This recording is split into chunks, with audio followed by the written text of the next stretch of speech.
first time they saw her digging, they laughed, not in private, not behind closed shutters, right there in the middle of town, with shovels clanging and her face caked in sweat and dirt. They pointed and hooted like it was some circus act. A widow digging a tunnel under her cabin? To escape the cold, she said. That part got the biggest laughs, because what kind of fool thinks she can outrun winter underground? But that first week of November had already turned black in the mornings, and by the second, men who'd mocked her were hammering blankets to their windows and praying their roofs would hold under the weight of what was coming. No one prayed for her. Her name was Ruth Alder, 37, wiry, childless, and alone since her husband Samuel died 2 years back falling through an ice pond trying to fetch a neighbor's calf. She hadn't cried when they pulled his body out, and that made folks whisper. She hadn't begged anyone to chop her wood for her, and that made them judge. She bought her own axe, built her own coop, patched her roof herself, even in a skirt. But nothing got them talking like when she started to dig. It started one morning in late September, right as the frost kissed the cabbages and the last of the pumpkins came in pale and undersized. Ruth had walked into Jameson's store, traded half her dried beans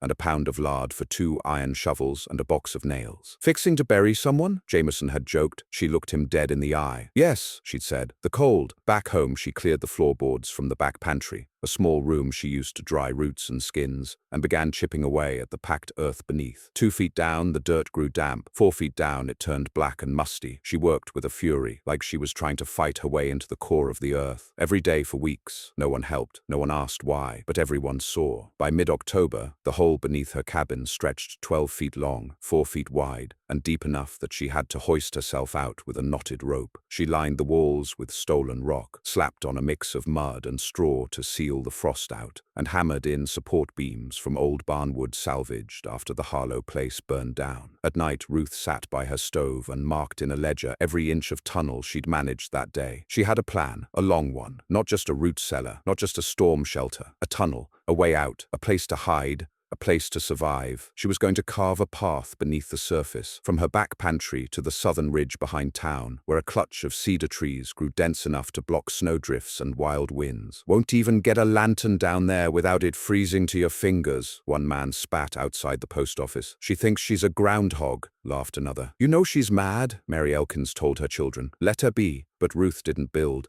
it for them. What no one saw, what no one bothered to ask, was that Ruth had once nearly died in that ridge. Years back, before her husband died, they'd been caught in a surprise blizzard coming back from the mill. He'd tried to press on. She'd collapsed. Her hands had frozen to the reins. It was the cedars that saved her. A low hollow in the hill blocked just enough wind that she'd stayed breathing. That memory never left her, and that was the place she was digging to now. The tunnel grew slow in November. The ground hardened. The work became brutal. Her arms trembled after an hour of swinging. Her hands blistered through gloves. But she didn't stop. She carried warm bricks from her stove and placed them in the tunnel walls to heat her way forward. She smoked the air with pine and sage to keep mold from forming, and she listened always to the sound of the wind above, waiting for the day it would no longer stop. That day came on December 3rd. It rolled in with no warning, no drifts, no flurries, just a wall of solid white howling down from the mountains like a scream. Trees cracked, chickens froze to death in their coops, horses bucked and collapsed from shock. The town was buried in a matter of hours. Doors stuck shut, windows turned to ice sheets, firewood vanished like kindling. The wind clawed through the tiniest cracks in every cabin, howling into basements, under beds,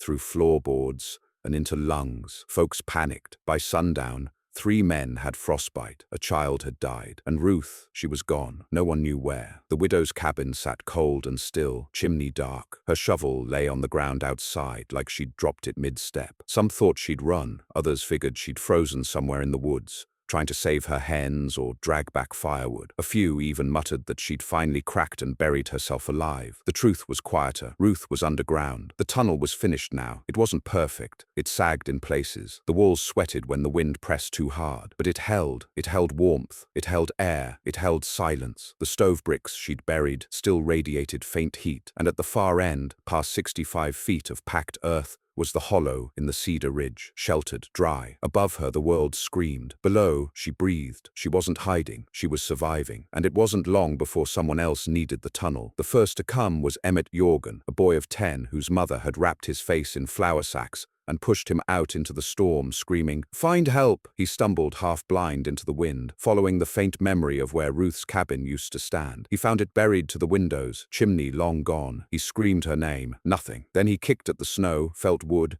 yanked the pantry door open, and fell in. He landed hard, thought he'd broken his arm, but it was warm. The tunnel glowed, dimly but real. The ground was dry, the air still. She found him crawling, crying, snot frozen to his lips. She didn't ask questions, just wrapped him in her shawl, held him to her chest, and pulled him toward the cedar end, where a small fire pit already crackled in a stone hollow. She fed him dried pears, rubbed his hands until they pinked, covered him in her husband's old coat. By morning, 2 more came, then 5, then a dozen, all crawling through the trapdoor she'd built in secret beneath the pantry floor, every last one of them shivering and bleeding from the cold. Ruth didn't send them away. She fed what little she had. She burned her old wedding dress for warmth. She shared the heat from her stones, the cedar bark, the moss, and she never once said, "I told you so." But the look in her eyes said everything. She had not built the tunnel for them, but it had become theirs now. And outside, the storm raged harder. The town changed in less than a week, not from kindness nor repentance. It changed because the storm didn't stop. Day 3 brought death. Annie Lister, age 7, lungs full of ice, her mother pounding on Ruth's door with frozen hands and frost-bitten feet. Ruth let her in without a word. The girl was too far gone. She died beside the cedar fire, Ruth's last pine blanket draped over her like it might weigh more than winter. Her mother screamed once, then folded in on herself like a snapped branch, and didn't speak again for 2 days. Day 4, Emmett's father arrived, half-starved, foot wrapped in shredded flour sack, dragging a dead chicken under one arm. He dropped it at Ruth's feet like tribute. "I ain't got nothing else." Ruth just nodded and took the bird. The tunnel was no longer a secret. It had become something else, a kind of wordless agreement. No one said Ruth saved the town, not yet. They only said her fire was still burning. And when people have no more wood, no more bread, and no more hope, they follow smoke, even if it comes from beneath the ground. By day 5, Ruth's tunnel held 17 people. Some were children, some were the same men who had once laughed at her from store porches, their pride now buried under snow just like the town. The tunnel walls were damp with breath. The air stank of old boots, wood smoke, and wet wool. Babies cried. Men coughed. No one complained, because it was warm. Ruth rationed everything. Half-rotted apples became stew. Dried beets were soaked in snowmelt. Even the moss was boiled, chewed like jerky. She scraped every last jar from her cellar. At night, she prayed not for herself, but for the boards above, that they'd hold, that the snow wouldn't crush her roof into the earth. One evening, she caught a boy, the cooper's son, trying to dig a second tunnel off hers. He was small, no more than 8, thought he could build a path to his family's cabin and dig them free. "You dig wrong, and we all die," Ruth told him, and the boy began to sob. She didn't scold him again. She handed him a tin cup, filled it with hot water, and told him to sit near the fire. They started calling the far end of the tunnel the hollow. It was Ruth's idea, whispered during one of those long nights when the wind above sounded like wolves. She told them stories, not fairy tales, real ones, about Samuel, about the ridge, about her old life before she came west. "The hollow's always been quiet," she said once, rocking a baby whose mother was too weak to lift her head. "Even the worst blizzards hush when they reach it." And they did. The hollow never shook, never cracked, never froze over, not even on day 8 when the wind tore the roof off the parson's house and slammed it halfway into the main street like a crumpled paper hat. Not even when they heard the screams. They heard everything, underground. Ruth kept a pipe that led up from the pantry's trapdoor to a small vent hidden under a pile of rocks near the edge of her cabin. It was crude, just an old stovepipe, angled wrong and stuffed with cloth to keep the snow from pouring in. But it carried sound, and they heard the collapse, heard the horses panicking, heard the thunder of another roof giving way. Sometimes Ruth swore she could hear men crying. The tunnel grew quieter in those moments. People huddled close, even the strong ones, even the bitter ones who still couldn't bring themselves to look her in the eye when she passed them stew. It was the 9th night when Tom Bellinger, a man who once called her a cave rat, finally cracked. They found him in the back near the pantry end, muttering to himself, clawing at the packed mud like he thought he could reach summer with his fingers. "I gotta see the sky," he kept whispering. "Ain't natural down here, ain't right. I'll take the cold, just let me see light." Ruth stopped him with a single word. "Annie." The name hit the tunnel like a stone thrown into still water. It was the first time anyone had spoken the dead girl's name since she froze. Tom froze too. His hands dropped, his shoulders sagged. "She never saw the light either," Ruth said. "But she lived longer down here than she ever would have above." Tom sat. He didn't try again. The days blurred after that. On day 10,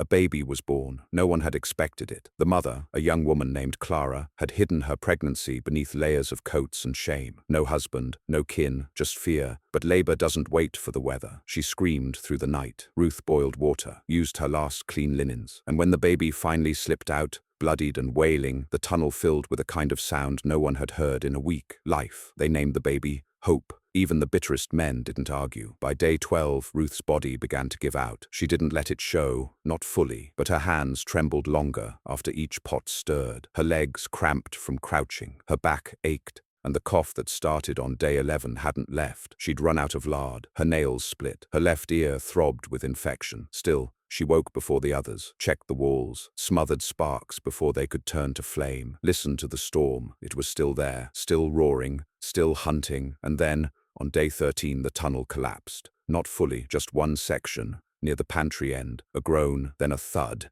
then a hiss as snow leaked in through the vent like a ghost. Screams echoed. Someone shouted that they were all buried. A child fainted. But Ruth acted faster than fear. She shoved 3 men forward, men who once wouldn't lift a finger for her, handed them shovels and barked orders. Dig slow. Reinforce with whatever's left. Don't open it all the way, or the cold'll kill us before the snow does. They obeyed. The tunnel held, barely. That night no one slept. They took turns watching the roof, listening for more groans, and Ruth sat by the fire, carving tally marks into the tunnel wall with a burnt stick. 13 days, 13 lives, and counting. That same night, she heard something else. A voice, not inside, outside. A faint muffled knock, then another. She waited, listened. The knocks came again. She moved to the pantry, felt the trapdoor with the back of her hand, cold, but not frozen. She pressed her ear to the wall, knocking, soft, desperate. She motioned to Tom and Emmett's father. They lifted the door together, and in fell Eliza Tanner, the schoolteacher, bruised, barefoot, cheeks blistered, half dead and grinning. "Ruth," she gasped. "The sheriff's dead, and there's more behind me." Behind her came 7 more, 2 men missing fingers, a girl with frostbitten feet, an old couple who hadn't spoken since the first snow. The tunnel expanded again. Ruth's body didn't. She barely stood that morning, her eyes red, her joints stiff. But she kept moving, because something had shifted now. No one laughed, no one joked, no one even whispered doubts. They just called her name when the fire grew low. Ruth. They called her name when the snow shifted above. Ruth. They called her name when the babies cried. And she answered, every time, until she didn't. That happened on day 15. They found her collapsed near the hollow,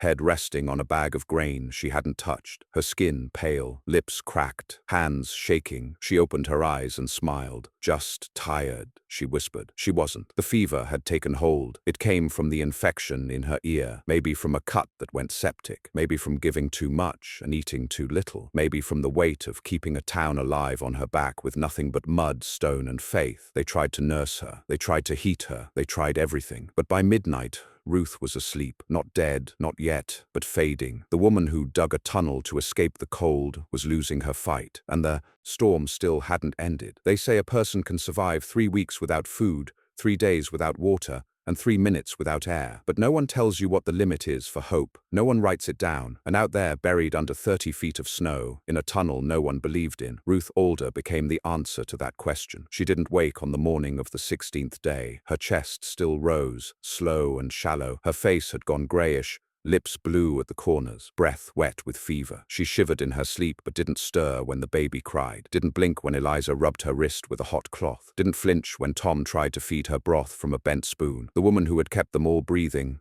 who had carved warmth out of earth and fear and silence, was drifting. The hollow had grown quiet. No one had the words. Eliza stepped into the center of the tunnel, her hands shaking but her voice firm. "She built this for herself. She let us stay. But we don't have her strength. Not alone. We need to work together now, or we'll lose everything she gave us." They listened, because no one else had led them in weeks, and because they all knew what was coming if Ruth didn't wake up. The snow wasn't melting. It had now been 16 days. 16 days without sunlight, without a warm breeze, without birdsong. The tunnel's air was growing thinner, damp. The firewood was nearly gone. Every breath was borrowed now. The men reinforced the tunnel walls again. They packed mud into the seams with bare hands, rubbed the frost off the stones, checked the stove bricks Ruth had placed days earlier to see if they still gave off heat. The children hauled snow in pans to melt for water. Eliza rationed what food was left into finger-sized bites. a single carrot shared between 5. Clara, the new mother, hadn't slept more than an hour at a time since her baby was born. She'd stopped eating altogether, feeding every crumb to the child. Her face looked hollow now, like the ridge above. That night, they gathered in the hollow. 18 of them now, not counting Ruth. They sat in a circle around the fire pit, faces glowing orange, eyes heavy with the truth no one wanted to say aloud. "She's dying," muttered Emmett's father. "And we're next." "No," said Eliza, her voice sharper than before. "She's not gone. Not yet. And we are not animals waiting to starve. She was the only reason this worked," Tom added. "Without her," but he didn't finish. They knew. Then something happened. The child, Clara's newborn, began to cough. It was small at first, wet, uncertain, then sharper, louder, like a dry leaf cracking in two. Clara held her closer, panicking, but the girl's breath turned wheezy. Her chest fluttered, and for a moment she stopped breathing. "No, no, no," Clara cried. "Please." Eliza grabbed the baby, turned her over, patted her back hard until the child choked and gasped and screamed again. Alive, but barely. That was the breaking point. "This can't be it," someone whispered. "We can't wait to die. There's got to be a way out." And someone, no one remembered who later, said 2 words that shook the tunnel. "We dig." Not for firewood, not for food, not for more room to huddle. They were going to dig toward town, toward the church cellar maybe, or the old bank, whose stone foundation might still be holding. Anywhere they could reach above ground without freezing on contact. If they could just find another warm pocket, another source of coal, of wood, anything. But they didn't have Ruth's planning, her maps, her patience, just desperation. Still, it was something. Tom took charge, fueled by guilt and hunger. Emmett and the Cooper's boy followed. They gathered every usable tool left, a broken skillet, a bent crowbar, one of Ruth's old shovels whose handle had splintered from frost. They started at the midpoint of the tunnel, where the dirt hadn't frozen solid, dug northeast, toward where the parson's house had stood. The ground was stubborn, cold, the air turned thick fast, and after only 3 hours, the roof began to sag again. "Stop!" Eliza shouted. "You'll bring the whole thing down!" But Tom didn't stop. He carved another foot, then another. Mud crumbled around him. His hands bled. He was a madman, muttering prayers that had no words. Then the tunnel groaned, a deep, terrible sound like wood breaking in a furnace. The ceiling above him cracked, snow pressing from above, the world shifting. Tom froze, and before anyone could reach him, the roof collapsed. Not fully, just enough. The snow buried him to the waist. His legs twisted, pinned. Eliza and the men ran forward, digging with hands, yanking him out before the second collapse came. They dragged him back. Foot turned the wrong way, eyes wide. He didn't scream. He just whispered Ruth's name over and over, like a dying man begging for forgiveness. After that, no one dared dig again. Silence returned. They packed the collapsed section, marked it with black soot, then turned back to the only thing they could do, survive. They sat in the hollow again. No fire now. The last wood was gone. The last scraps burned. The air was cooler than before. The baby hadn't made a sound in hours. Then Ruth opened her eyes. No one saw it at first, but Emmett, who hadn't slept, was sitting near her, rubbing his fingers against her wrist to keep the blood moving, like Eliza had taught him, and he gasped, "She's awake!" Everyone turned. Ruth blinked slowly, like a woman dreaming underwater. Her lips cracked. Her hand rose half an inch. Her voice barely passed her throat. "How many?" Eliza leaned in. 18, Ruth smiled. "Tunnel's still warm?" she asked, more breath than words. "Yes," Eliza said, "but not for long." Ruth closed her eyes again, then whispered, "I didn't dig it to die in." No one spoke. She coughed once, swallowed. Then her fingers pointed toward the far wall of the hollow. The rock, behind the cedar roots. They didn't understand. Ruth's voice faded. Her hand dropped. Eliza looked at the wall she'd pointed to. It was packed mud and loose stone, near the fire pit. Roots jutted out like black veins. She walked to it, tapped the wall, hollow. She motioned for the others. Tom limped over, face pale. Emmett's father joined. Together they scraped at the wall. Stone crumbled. Roots pulled loose like ropes. Behind it, not more mud. An opening, a deeper tunnel. One no one had known about. Eliza turned back, eyes wide. She kept digging. The deeper tunnel ran west, not east, carved at an angle. It descended, curved. They followed it. 3, then 6, then all of them. And at the end, a cave, not large, but tall enough to stand in, wide enough for 20. And on the far side, a wooden hatch in the rock. They pried it open. A gust of stale, dry air blew in. Not snow, not ice. Air. From below, it was the abandoned mine shaft, the one that had collapsed 2 years earlier, the one Samuel had once worked in. Ruth had connected her tunnel to it, and through that shaft, maybe,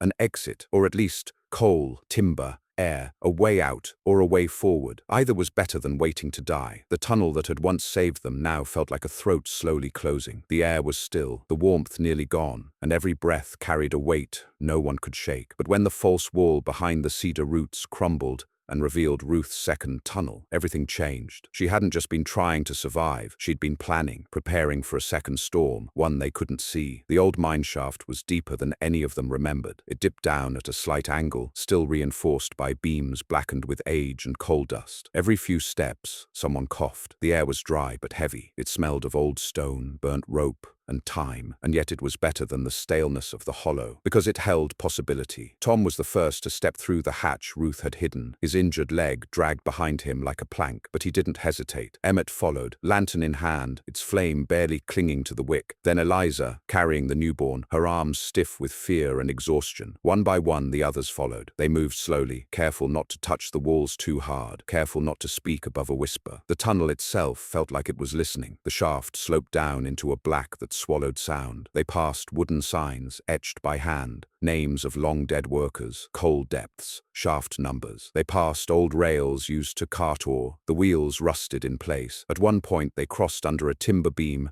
cracked straight down the middle, held together only by ice and hope. Ruth had known this place, knew the dangers, knew the path. She'd mapped it in her mind, and now they walked it without her. Back in the hollow, she lay still, eyes half-lidded, breath shallow. Clara remained behind to watch over her and the few who couldn't make the journey. An old woman whose legs had frozen at the toes, a toddler too weak to walk, and the dying mother of 3 who hadn't spoken in days. But the rest followed the path. An hour in, the temperature dropped again, but then, faintly, they smelled something. Ash, char, and not the cold smoke of old fires. Fresh. Eliza stopped, her voice cracked through the quiet. Someone's burning coal. Tom sniffed the air. Or it's venting from an old pocket. Then let's find it before the air stops, said Emmett's father, already limping faster. They rounded a bend and found the shaft widened. There, through a split in the wall, the old ventilation tunnel opened. A broken grate had been pushed aside. Beyond it, light, faint, orange, a fire, and figures. 2 men, one slumped, the other barely sitting, both wrapped in what looked like old mining coats, gaunt, pale, faces covered in black soot and desperation. They weren't settlers, they were survivors. Eliza tapped the grate with her knuckles. The sitting man jumped, reached for something, a rusted pick, and staggered to his feet. "We're not here to hurt you," Eliza said quickly. The man's eyes flicked over them. The baby, the boy, the wounded. "You're from town?" "Yes." He lowered the pick, sighed. "You found Ruth's tunnel, didn't you?" They stared. "You knew about it?" Emmett asked. He nodded. "Helped her dig parts of it last fall, before it froze over." "Who are you?" asked Tom. The man leaned against the wall. "Name's Wallace. Used to work the mine. Quit after the cave-in that killed Sam Alder. Ruth's husband." Wallace stepped forward. "She came to me 3 months ago. Said she wanted to connect the pantry tunnel to the old shaft. Thought I'd think she was crazy, but I didn't. Why not? Because I saw how she lived after Sam died. Never cried, never broke, just started building, like she knew something was coming that the rest of us were too soft to believe. Why didn't she tell anyone?" He gave a small, bitter laugh. "You think anyone would have listened?" They didn't answer. Wallace let them in. They stepped through the grate one by one, crowding into a space barely large enough for 6. But the heat, real, dry heat, made them weep. The fire came from coal vents still smoldering beneath the shaft. Wallace had managed to dig down and feed it just enough scrap to burn without choking the air. He had water, not much, but trickled through stone cracks, salt pork jerky, canned beans, not enough for a town, but enough to matter. "How long have you been down here?" Eliza asked. "Since the first storm hit. And the others?" Wallace looked down. "Didn't all make it?" No one spoke. He passed them coal to hold. Wrapped in cloth, it warmed their fingers like magic. But it wasn't magic. It was planning. Ruth's planning. "She's dying," Emmett whispered. "We left her in the hollow." Wallace didn't blink, just nodded. "Then we need to finish what she started." He showed them the map Ruth had scratched into the wall weeks earlier, a crude drawing. Lines, depths, arrows. One path circled to the southern ridge, ending at a square marked Vent 3. Another curved back toward town, ending at Bank. "She thought she could reopen the west shaft," Wallace said. "Dig up into the old bank vault. Said it was made of stone, stronger than wood, might have held. Tom leaned closer. You think it's still intact? No way to know, but it might be warmer than the cabins. Might be wood, might be metal, might be coal. Emmett looked up. Might be a way to save the ones still in the hollow. Wallace met his eyes. Then we'd better find out fast. They worked in shifts, digging from the vent tunnel westward, using old picks and metal scraps. It wasn't far, maybe 70 feet, but the ground was hard, frozen, the supports fragile. Every strike echoed like a bell in a grave. Back in the hollow, Ruth stirred. Her fever broke that evening, just a crack in the skin of death. She blinked, sighed. Her voice rasped out a single question. Did they find it? Clara cried. They did. Ruth closed her eyes. A smile traced her lips. Good. She didn't move again that night, but she was alive, and the tunnel wasn't finished yet. By morning, Wallace's team broke through the last layer of stone and found brick, man-laid, square, cold to the touch. The bank. They cleared it by hand, peeled back mortar, brick by brick, until light filtered in. Not sunlight, but the pale flicker of fire from an old oil lamp still clinging to life. The bank's cellar had held. Its walls were thick, its roof low but stable, and it was empty, except for old crates, firewood, shattered drawers, and coal, 2 whole bins of it. Eliza dropped to her knees. They didn't cheer, they didn't shout, they just started hauling, back through the tunnel, through the shaft, into the hollow. Coal, wood,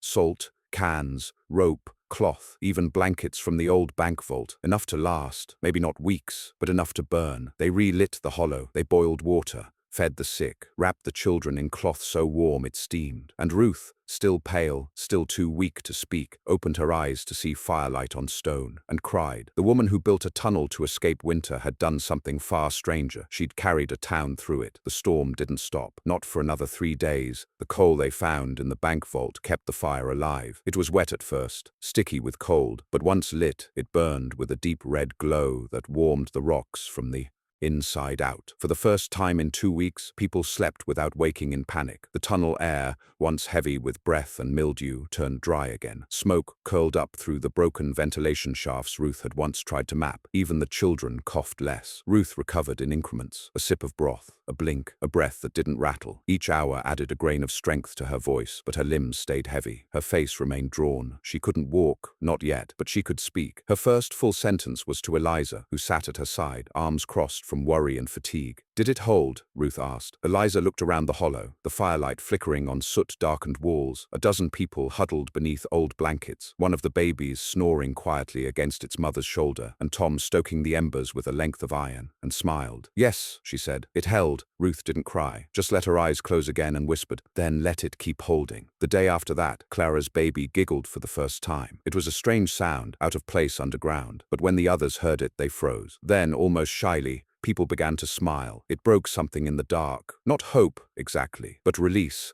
And that was when the sound changed, not from inside, from above. A distant groan, not the groan of collapsing wood, nor the rumble of shifting snow. A crack, then a snap, then silence. Emmett ran toward the pantry end, put his ear to the trapdoor, then shouted, "Come quick!" Eliza and Tom followed. The trapdoor wasn't sealed in ice anymore. It had shifted. Light, real light, trickled in from the edges. They heaved together. The door creaked. Snow broke free and slid down into the tunnel in clumps. Cold air poured in, but it wasn't the same. It didn't bite. It didn't cut. It was lighter, softer, damp with melt. Tom pushed again, and the door opened. A shaft of daylight stabbed into the tunnel like a blade through smoke. For the first time in 17 days, the sun had returned. It was weak, barely more than a pale coin in a sky still bruised with clouds. But it was there. The wind had stilled. The trees stood broken and buried, but upright. The silence outside was no longer the silence of death, but of the after. Emmett stepped outside first. The town was nearly unrecognizable. Every cabin sagged under the weight of snow. Some were nothing but humps of drift. Others had collapsed outright. The parson's house was a skeleton. The school was gone. Chimneys stuck out of white mounds like broken fingers. But it was still a town. It had survived. And at the center of it all stood Ruth's cabin, partially sunken, chimney snapped, roof bowed but standing. And at its rear,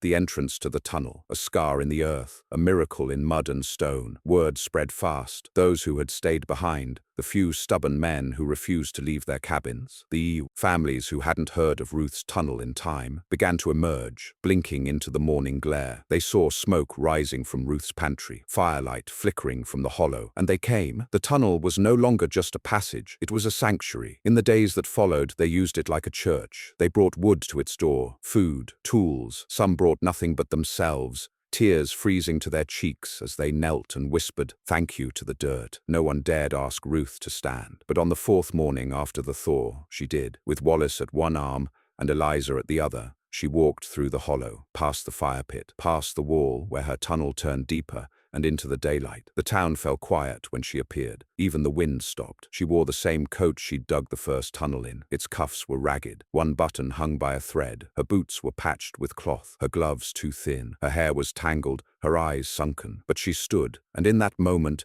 she looked 10 feet tall. Tom stepped forward. He didn't bow, he didn't shake her hand. He simply dropped to one knee, pressed his palm to the earth beneath her feet, and whispered, "We were wrong." Ruth nodded, then said nothing, because there was nothing left to say. The tunnel had spoken for her. That spring, when the snow finally broke for good, and the mud cleared enough for wagons to pass, a letter was sent to the nearest town, 60 miles south, requesting lumber, stone, and tools, not to rebuild the church, or the school, or the bank, but to fortify the tunnel. They widened it, reinforced the beams, built side chambers, lined the walls with brick, added iron doors to keep the cold out. It became more than shelter. It became the spine of the town. By summer, travelers from neighboring valleys came to see it, to ask about the widow's tunnel. Some didn't believe it, called it a myth, said no woman could have dug such a thing alone. But the people of that town just smiled. They knew better. They'd lived it. And Ruth, she never called herself a hero. She returned to her cabin, grew beans in the back garden, mended what needed mending. But every now and then, she'd walk the length of the tunnel, from the pantry to the hollow to the shaft that led into the old mine. She'd run her fingers over the rock. She'd listen to the quiet. And she'd remember the girl she'd once been, cold, lost in the ridge, clinging to cedar roots while the snow tried to take her. She'd remember the knock at the door, the first child to fall through the floor into warmth. She'd remember the screams, the fire, the baby's cry, and she'd whisper, "It held," because it had. Because she had. Because sometimes a woman doesn't need a title. She just needs a shovel and a reason. And Ruth Older had both.